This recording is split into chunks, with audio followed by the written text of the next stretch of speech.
that you cannot see, you can never lose faith. That's the key. You have to believe in something that you can't see. You have to believe when you don't see no way how. You have to buckle down and keep believing. God is always coming. Here's the deal. The moment you ask God for something, He boxes it up and He ships it to you. Here's the problem with the package. He never gives you the date that it's going to arrive. You do not include God in your life, man. You're making a horrible mistake. You're doing yourself a horrible injustice. You're making this way harder than it's got to be. God really does want to help you. He really does. But He requires that we have a relationship with Him. All He wants is a relationship with you. You ain't got to go to this church or that church. You ain't got to belong to that faith. You ain't got to call Him Jesus. You ain't got to call Him Lord and Savior. You ain't got to call Him Allah. You ain't got to call Him Jehovah. You got to call Him one of them. Whichever one you choose is your personal business. That ain't my job. But I'm telling you, if you're trying to make it in this world without God in your life, you're making it way harder than it's got to be. I'm telling you, man, I did it. I did it without Him. It does not work. When God says no, what do you do? When you've asked for a good thing, what do you do when you pray for something good and God says no? There are all kinds of people teaching you about when God says yes. How to name, how to claim, how to expect, how to receive. 5 ways to get blessed. 10 ways to end up on top. 3 steps to ending on the top of the hill. 5 ways to be an overcomer. 6 ways to get out of debt. There's all kinds of messages and sermons, self-help books, all kinds of materials that will guide you through the process of getting what you want. But there's very little said about how to survive when life does not give you what you want. For the next few moments, I want to tell you that you don't have to lose your faith just because God didn't say yes to what you requested Him to do. You don't have to have a nervous breakdown, a pity party, throw in the towel, walk away from church just because you didn't get the job, didn't get the house, didn't get the healing, didn't get what you wanted from the Lord. We don't need faith to direct us when everything falls into place. We need faith to sustain us when all hell is breaking loose. When you look at your Bible with one hand and you look at your life with the other and you say, Lord, I see what you said, but look what I'm going through, and nothing that I'm going through is lining up with what you said, that's where we need teaching. I don't need you to tell me how to act when I get healed. I need to teach me how to survive when I don't get healed. I don't need you to tell me how to shout when I got a new job, a new house, a new car, a new wife, a new circumstance. I got enough sense to be happy when things go right, but teach me how to be happy when all hell is breaking loose, things are getting bad instead of better. I want to talk to you today about when God doesn't listen. Are you telling God everything wrong with you? How many mistakes you've made? How you don't deserve to be blessed? God, I blew it again. I don't see how you could even love me. Can I tell you, God is not listening. You are wasting your breath. This can save you a lot of time and emotional energy. You don't have to go to God and try to convince Him to forgive you. Convince Him that you know you're not good enough. You're just a weak worm of the dust. He tunes all that out. If you want God to not only hear, but to listen, then go to Him with the language of faith. Thank you that your mercy is bigger than my mistakes. Thank you that you're not holding my past against me. Thank you that I'm forgiven, that I'm redeemed. Don't go through life beating yourself up, dwelling on your mistakes, failures. The moment you ask God to forgive you, He forgave you. You don't have to keep going back to God and saying, I'm sorry for what I did.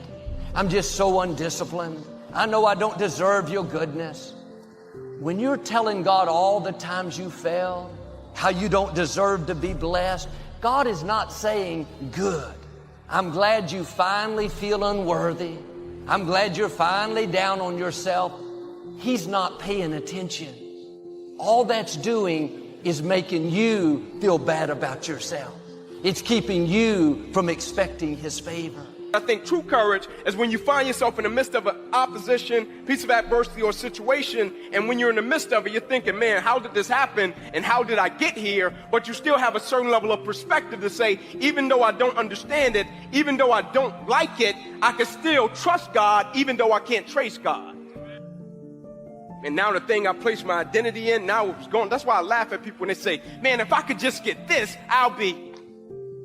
Man, if I could just get this position, I'll be, woo. Man, if I could just get this amount of money, I'll be. I'm like, woo. But what happens even if you get it or you don't get it? What happens when God says yes and no? Like, do you have the ability to accept what you don't understand? Can you still see God's plan when it didn't go the way that you thought it would go? Can you handle when things get off course? When you need mercy, don't go to God guilty, condemned, weak. Go with confidence, knowing that you're forgiven, knowing that God is for you. God is running towards you right now, not to condemn you, not to make you feel guilty, but to love you.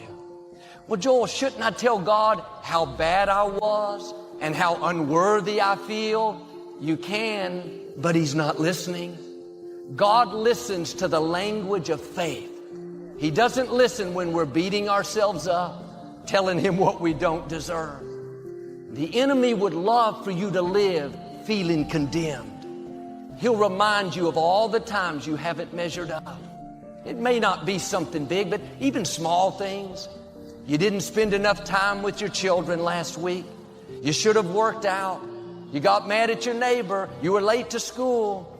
There's always some reason that we can feel bad about who we are.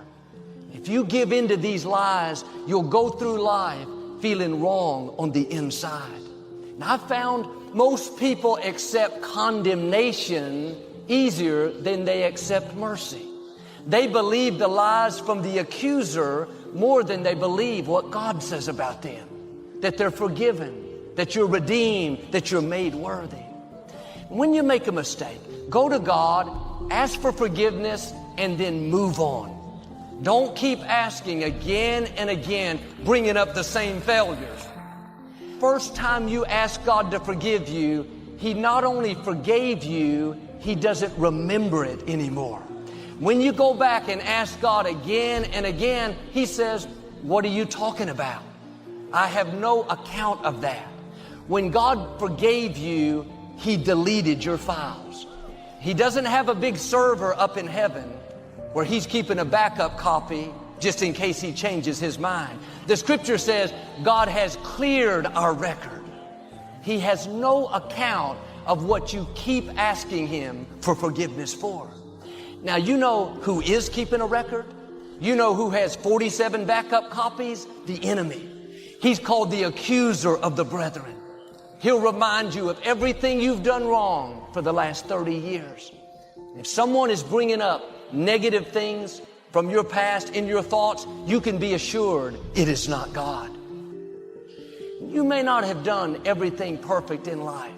You can find plenty of reasons to live guilty, feel unworthy, but just the fact that you're here, just the fact that you're listening is a sign that you've turned toward God. You can still become all you were created to be. No mistake you've made is too much for the mercy of God. But you have to get back in the game. Get your fire back. Get your passion back. Quit believing those lies that it's too late. You've made too many poor choices. Telling God everything you've done wrong. He's not listening to that. If you want to get God's attention, go to Him with boldness. Despite the mistakes you've made, dare to ask Him for favor. Dare to ask Him to open new doors, to take you where you couldn't go on your own. Thank you that you are full of mercy. I'm asking you to bless me, not because of how good I am, but because of how good you are. That's what gets God's attention. That's what He listens to. How much time are you spending being down on yourself, guilty from past mistakes, telling God what you don't deserve? That's a lot of emotional energy that's not doing any good. Yes, God hears you. He knows you're sincere, but He's not listening. God is not moved by our guilt. He's moved by our faith.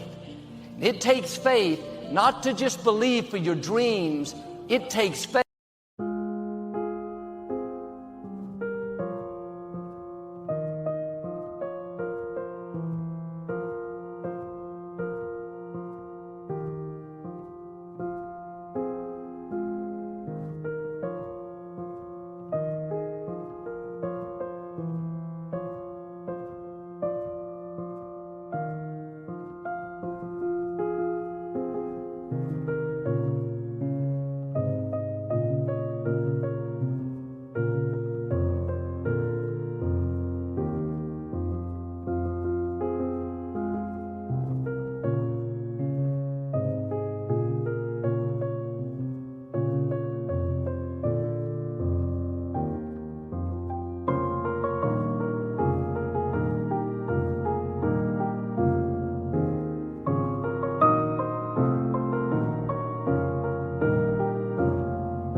faith to believe you're forgiven, to believe that you're worthy.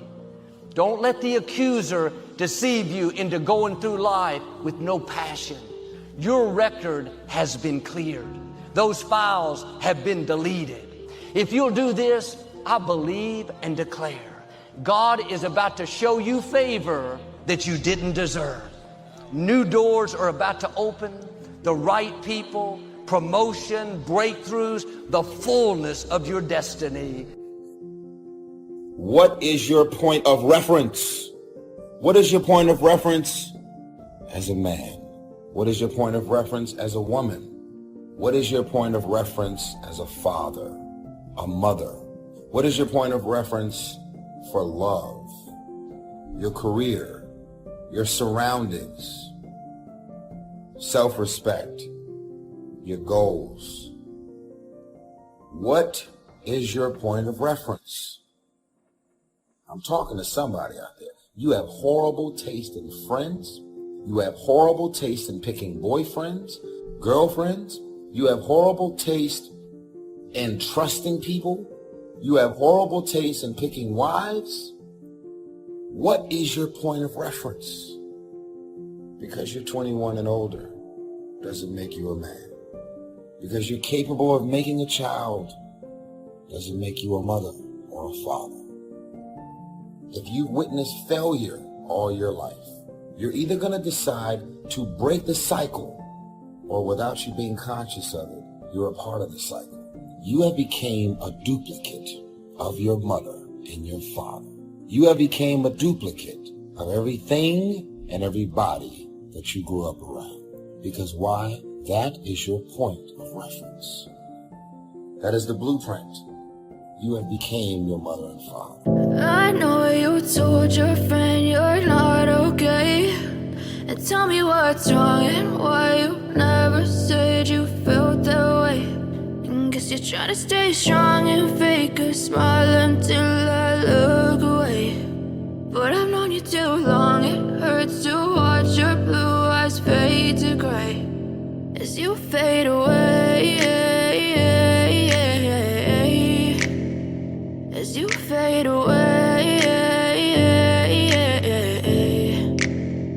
Yeah, I'm about to fade away, cause every time I wake up I feel like it's Monday. Something's going wrong with all the chemicals up in my brain. All of a sudden I don't look at anything the same way. Gotta build up of my thoughts sitting in an ashtray. I'm sorry that I'm so inconvenient, okay. Just let me be me and I'll stay out of your way. I can see the way you look at me, I'm such a disgrace. I never really asked to be brought into this place. You wanna love me? Well then baby I have a taste. All the highs and the lows, no you'll never be the same. I don't really wanna hurt you but I can't control the pain. If you're sticking by my side maybe we could be okay. Okay, maybe you could be the change I need today. I promise that I've never felt this way. I really hope that you will choose to stay through all the pain. I know you told your friend you're not okay, and tell me what's wrong and why you never said you felt that way. And guess you're trying to stay strong and fake a smile until I look away. But I've known you too long, it hurts to watch your blue eyes fade to gray as you fade away, as you fade away, as you fade away. As you fade away.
Guess you're trying to stay strong and fake a smile until I look away. But I've known you too long, it hurts to watch your blue eyes fade to gray.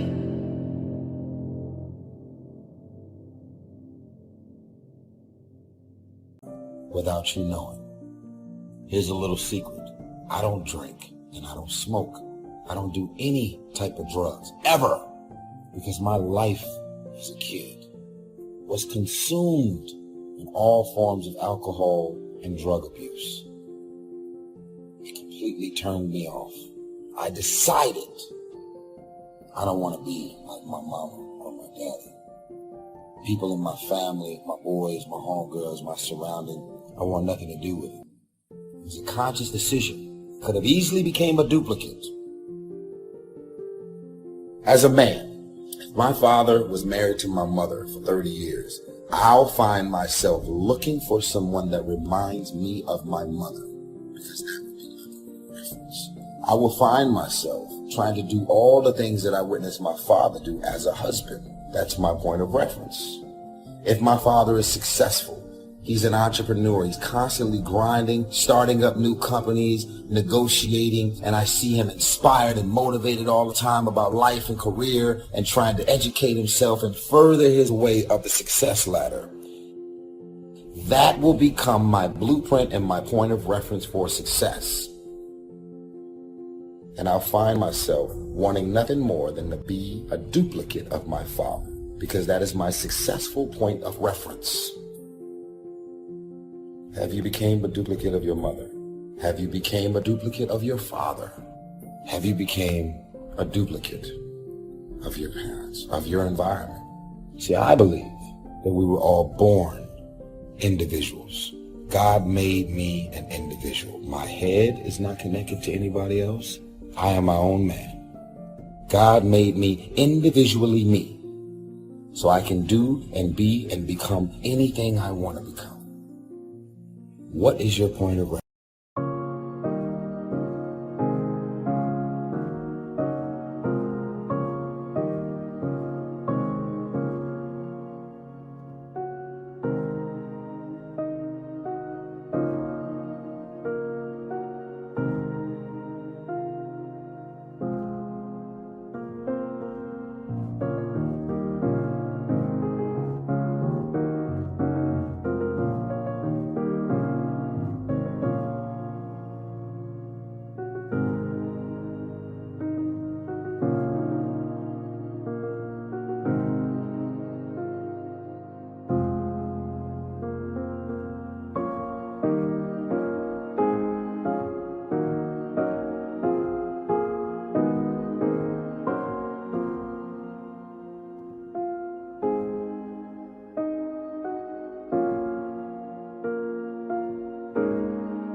the invisible is often more real than the visible.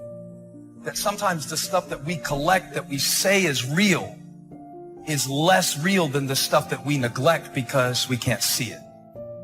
I'm talking about your state of mind. I'm talking about your relationships with others. I'm talking about the way that you process disappointment, those things, the way that you treat people who can't do anything for you, those things. You have this visible kingdom world, but there is an invisible kingdom within you that is more important than the kingdom around you.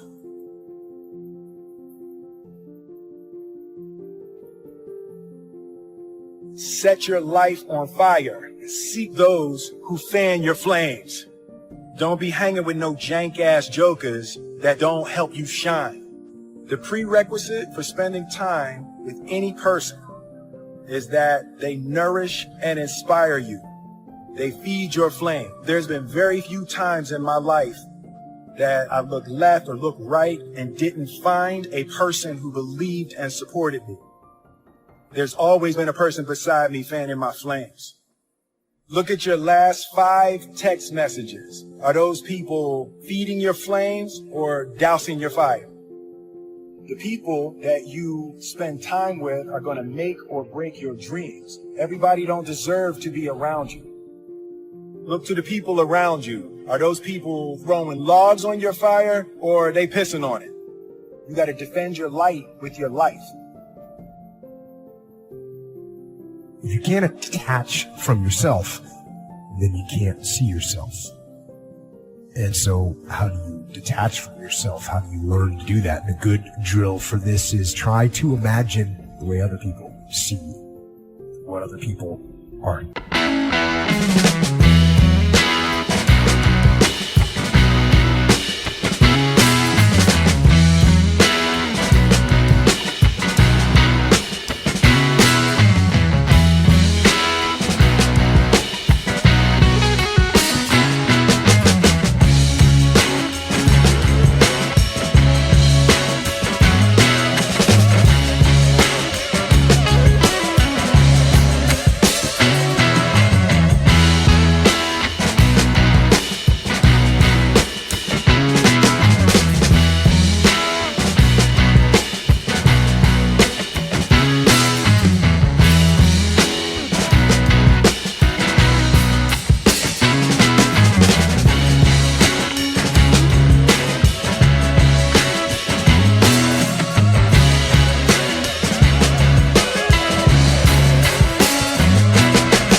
Thinking of you.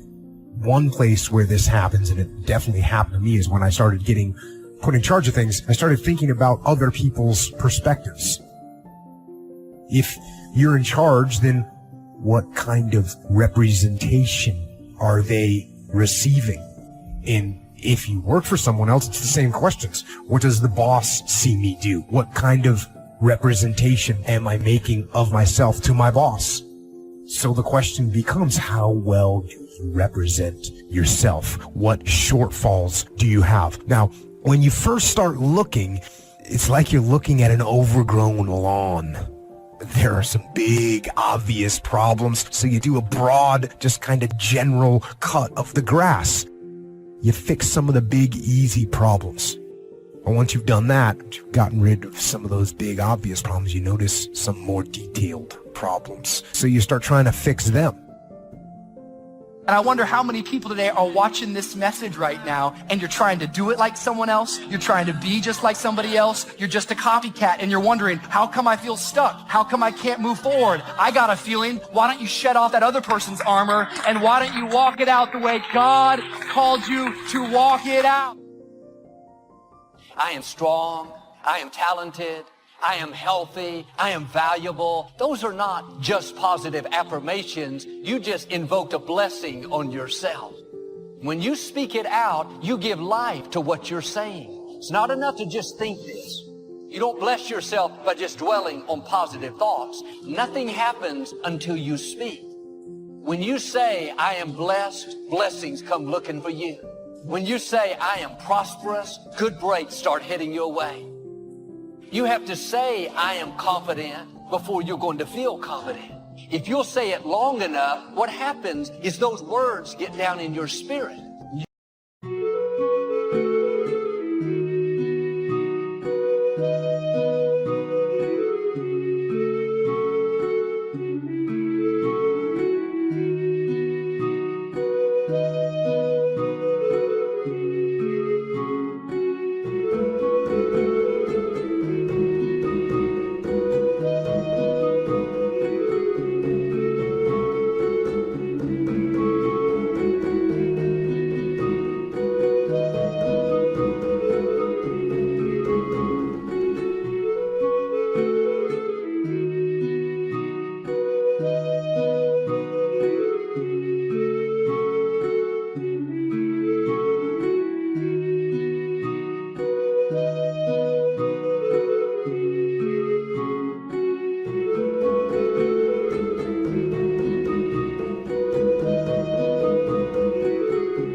what you say about yourself more than what anyone else says about you.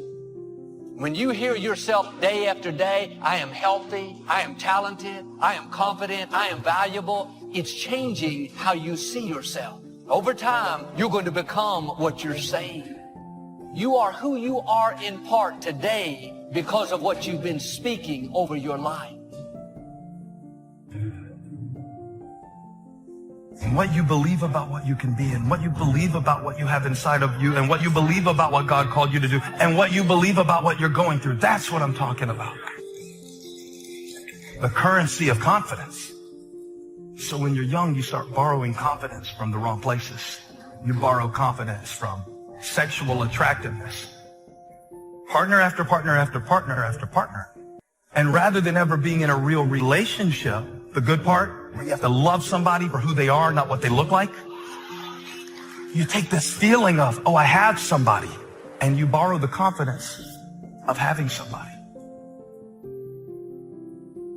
But when you borrow confidence from the wrong places, the interest rate is ridiculous. I'm talking about when you get in a relationship where you have to compromise your values to get your needs met. Y'all, that's worse than the check cash in place. It's an interest rate. And let me tell you another thing. While I got you fired up about all the people that you kept going to because you wanted them to validate you, but they can't because they're not God. They didn't make you. They don't know you like that. And they have their own insecurities. So leave them alone and get it from God. You keep trying to borrow confidence from people who have insufficient funds. They can't do it. They can't.